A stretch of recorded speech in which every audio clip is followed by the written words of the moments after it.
Magandang hapon sa ating mga suging tagapakinig at nandito na naman tayo sa ating Dear OLR. Buksan na natin ang kanyang sulat.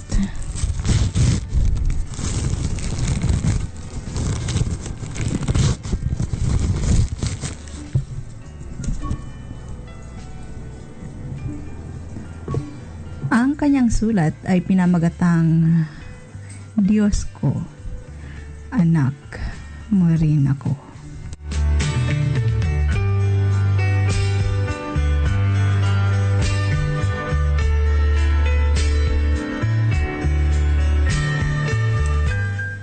Maligayang pakikinig sa mga taga-subaybay ng online Love Radio.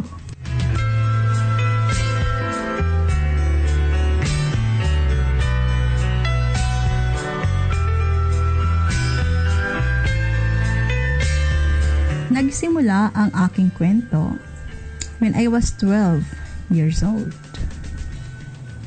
May isang tiyuhin ako, nabugbog sarado ako sa kakarampot na plastic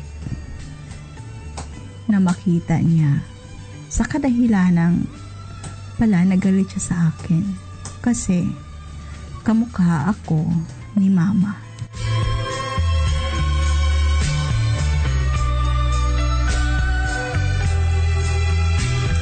Nasa tuwing pag nakikita niya ako, galit siya kasi iniwan lang kami ni mama doon sa poder ng aming mga grandparents. May araw na gumagapang na ako sa sakit ng balakang ko dahil sa bugbog na inabot ko sa kamay ng isang tiyuhin ko.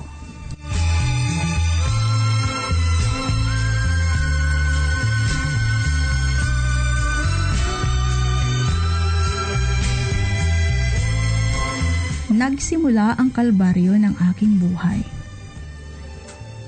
Isang walang kamuwang-muwang sa mundo. Isang araw, pagsapit ng bukang liwayway, may naghubad ng aking pang-ibabang bahagi ng aking katawan.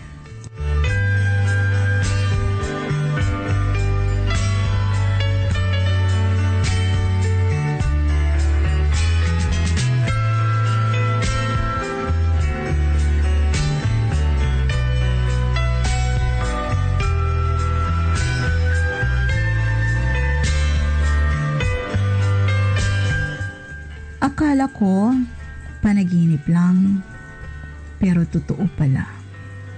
Nang bigla ako nagising, nakita ko ang tiyuhin ko sa aking harapan. Napabalikwas ako at agad na tinanong ko sa kanya, "Bakit?"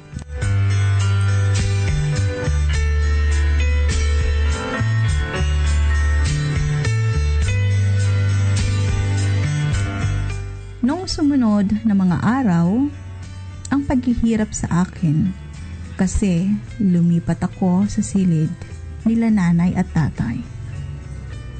Namamaluktot sa kanilang paanan. Tapos narinig ko sila na nagsasabi, "Andito si Mara sa paanan. Nananaginip siguro to." Nagsawalang kibo na lang ako. Hinayaan ko sila na yun ang isipin nila.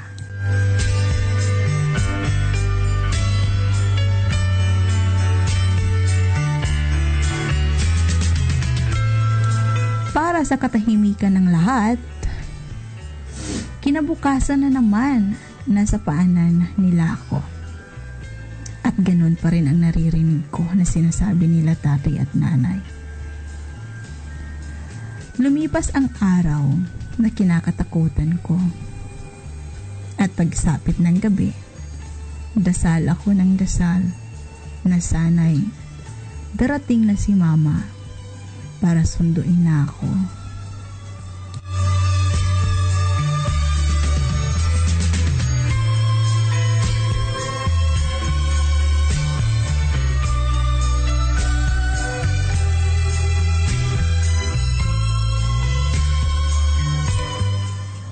Pero hindi nangyari. Isang araw, dumating yung tiyuhin ko na isang go-go dancer or kilala na isang babaeng mababa ang lipad. Kinumbinsi niya ako na sumama sa kanya at magiging kasambahay niya.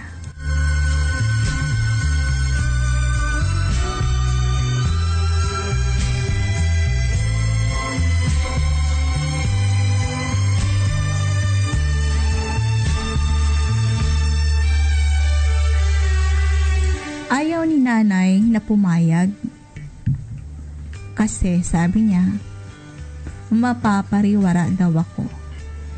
Kaya gusto niya akong kunin sa tiyahin ko. Nagpupumiglas ako at ayaw ko sana sumama dahil sa pinakatago-tago kong sikreto na nagpapabigat sa pang-araw-araw ko na buhay.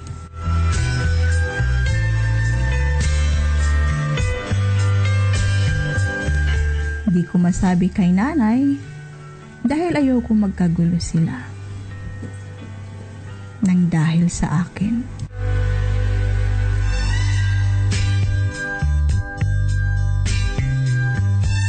At ayoko din na mapahiya si tatay sa mga kapitbahay at sa lahat ng nakakakilala sa aking tatay.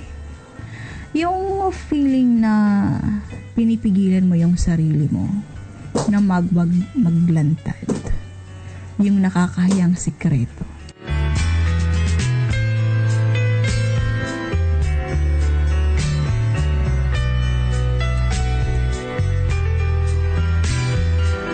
Tiniis ko lahat.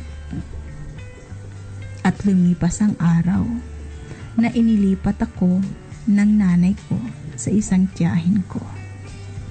Nagpaulila ako para sa pag-aaral ko. Igib ng tubig sa isang slaughterhouse.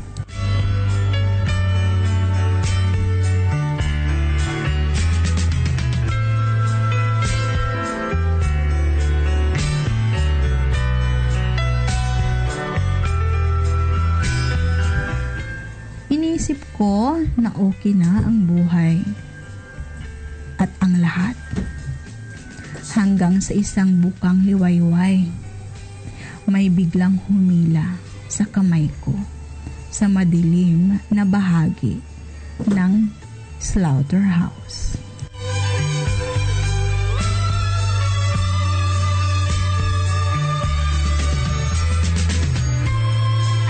Nagpupumiglas ako at tiyempong napadaan din doon ang tatay-tatayan ko. At sinigawan niya na wag mong hawakan yan. Apo ko yan. Sobrang takot ko. Natanong ko na bakit parang lagi na lang. Palagi na lang. Paulit-ulit na lang. Inilipat na naman ng nanay ko sa isang tiyahin ko.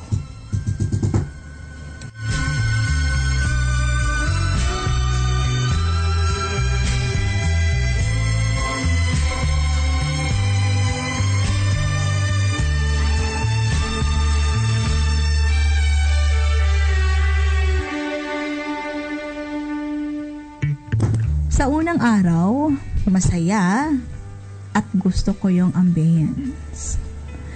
Presko ang hangin after mailang araw na nakalipas.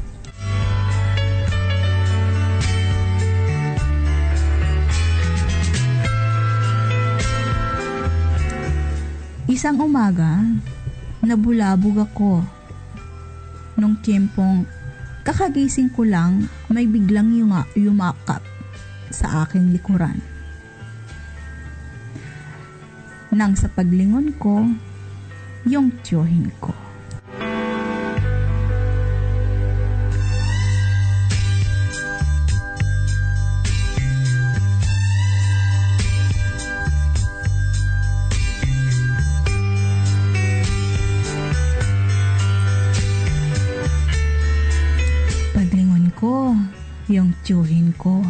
na nakabrief lang.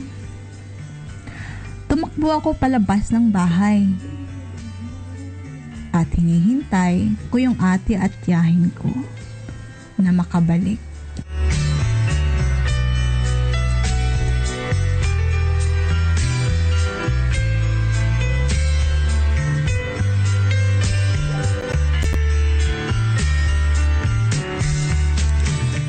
Umalis agad ako doon sa kanila dahil feeling ko pinaglalaroan lang ako ng tadhana.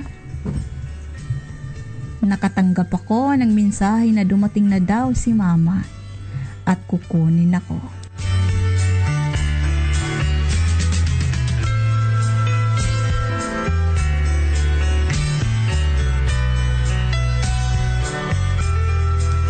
Walang pagsiglan, ang saya ko. Sa wakas, dumating na yung mama ko. Mailayo na ako sa mga taong lapastangan sa pagkatao ko. At darating din ako sa lugar na akala ko magbabago na yung buhay ko.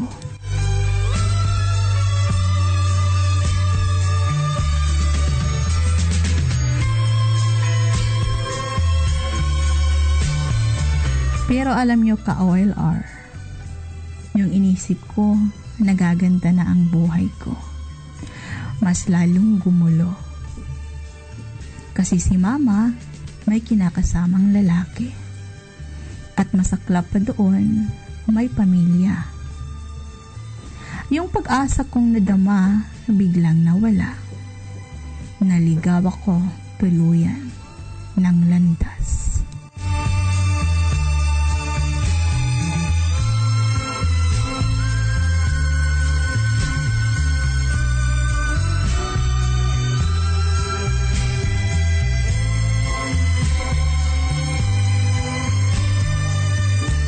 Nagpasya akong mag-ibang bansa para sa pamilya ko. Naghangad ako ng kasiyahan nila. Pag nakikita ko silang masaya, sobrang saya ko na. Pero hindi pala dapat. Wrong move pala ako doon.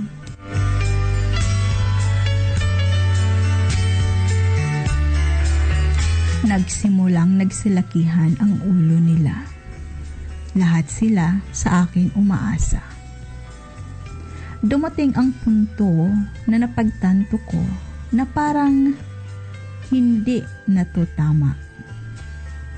Umuwi ako ng Pinas na kahit 5 sentimos wala akong naitabi.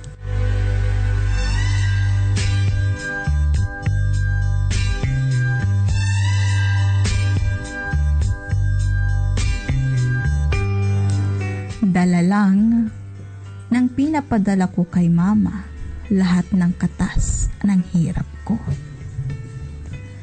Nagtaka na lang ako na habang nasa Pinas ako, wala nang kumilala sa akin na kapatid. Ni pangungumusta, wala akong natanggap. Kaya pala, iba na yung pakiramdam ko.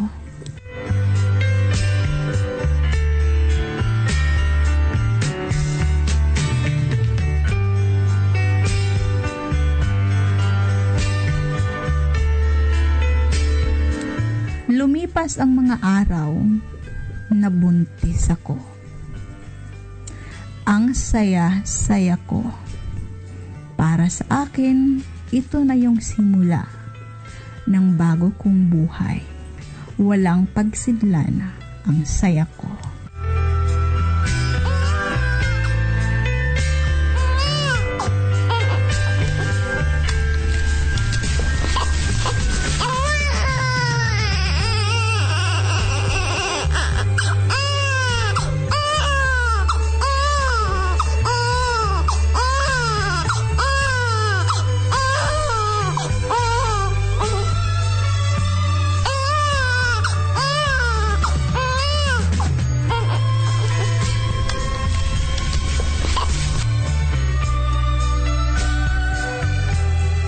Tumakbo ang oras ng mabilis.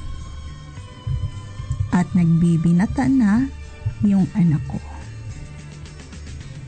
Nagka-COVID, dumating ang panahon ng kahirapan. Sa kasagsagan ng COVID, pumanaw ang anak ko. Iniwan na nga ako ng nakabuntis sa akin na wala pa yung kayamanan ko, ang anak ko.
Nawala na ako ng gana na mabuhay.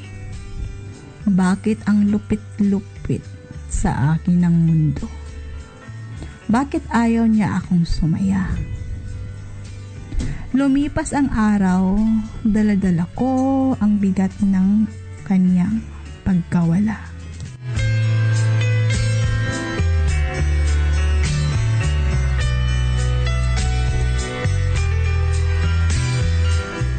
At nabuntis ulit ako.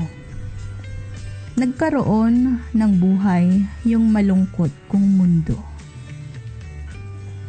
Lumipas ang 2 taon, pumanaw ulit ang anak ko.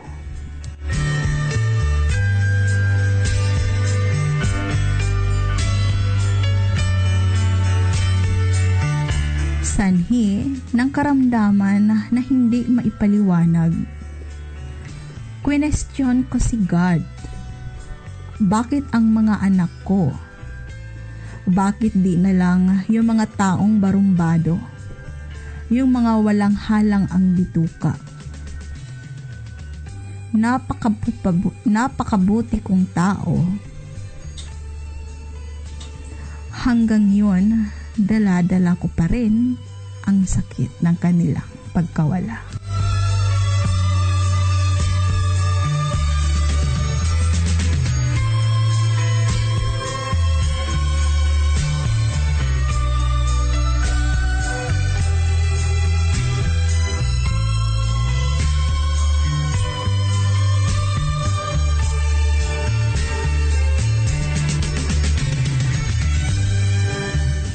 Napapatulo na lang yung luha ko sa hirap at sakit na dinanas ko.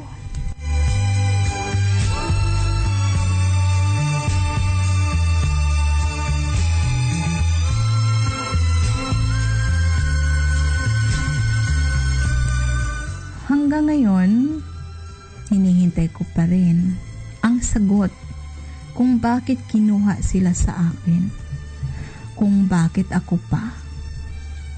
Patuloy ako na nagdarasal na sana tanggalin na niya yung bigat sa loob ko para sa magiging panibagong yugto ng buhay ko.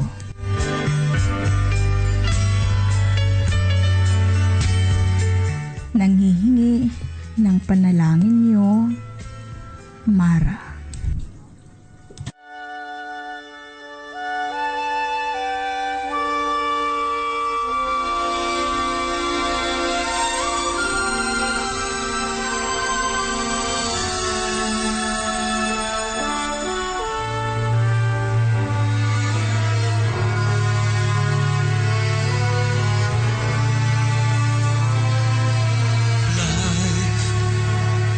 Life is not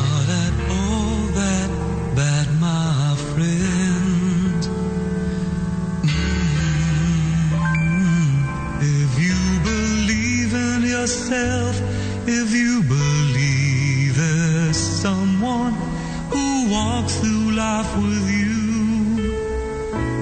You'll never be alone. Just learn to reach out and open your heart. Lift up your hands to God, and He'll show you the way.